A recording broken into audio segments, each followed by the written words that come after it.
Надира Санташевна, мына ал 2-3 күндөн бери, мына бир жумадан бери, мына Базар Коргон районундагы жанакы мугалимдердин кенедей кыздарга жолугун асылып, ушулардын укугун тебелеп, ушуларды жейрип, ушуларга бир мындай акарат көрсөтүп атканы коомчулукта талкуу жаратып атат да.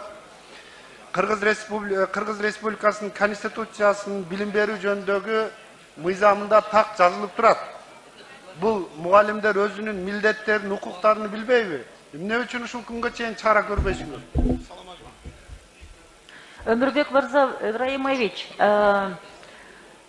биздин ар бир билим берүү уюмундагы ар бир педагог эң негизгиси биринчи баланын билим алууга укугун чектебейт да, эч качан. Мына сиз өзүңүз эле мындай каалаган бир мектепке кирип көрсөңүз, биздин кадимки форма кийген кыздар балдарыбыздын жанында жолук салынып эле жашынакай эле биздин кыздарыбыз окуп атат. Бизде эмне, кайсы проблема болот кээде? Кээде болот жанагы абдан бир ата-энелери кандайдыр бир багытка берилип алып, кичинекей кыздарды толук бүт башыңарды баарын жаап туруп, анан көзүң үчүн гана кичинекей бир жылчыкча калтырып коесуң деген учурлар бар. Биз ошо жерде балдардын конвенциясы, балдардын укугу эң биринчи турат. Бул балдар азыр кичинекей, өздөрү чечим чыгара албайт. Бул ата-эне сиздердин чечимиңиздер. Ошон үчүн биз балдардын укугун коргойбуз дейбиз, дагы түшүндүрүү иштерин жүргүзөбүз. Бирок мен абдан ушул педагогдорду ушул жерден жактап, тескерисинче педагогдорго колдоо көрсөткөнү сурап кетет элем. Бир дагы педагог жолук салынган үчүн бир дагы кыз баланы мектепке келбейсиң, билим албайсың деген бизде факт жок.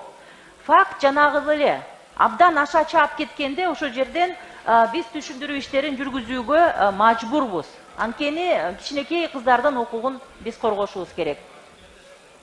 Кичинекей кыздардын укугун коргобой, кайрадан жери утпайбы? Мугалимдер сабакка киргизбей. Ал эмне деген? Мугалим өзүнүн тарбиясын, өзүнүн укугун. Кошумча 10 секунд. Бизде мына Конституциябызга ылайык, мына билим берүү жөнүндөгү мыйзамда жарандардын жынысына, улутуна, тилине, социалдык жана мүлк абалына, ден соолугунун мүмкүнчүлүгүнүн чектелишине, ишинин түрүнө жана мүнөзүнө, дин тутуусуна, саясий диний ынанымдарына, жашаган жерине жана дагы башка көптөгөн мына. Кошумча 10 секунд, оюңузду бүтүрүп алыңыз. Эч кандай чектөө жок. Мугалимдер өздөрүнүн укугуну билиш керек. Кенедей кыздардын жолугун асылбаш керек. Ошону бир мугалимдерге түшүндүрүп коюңуздар сиздер, укуктарын, милдеттерин.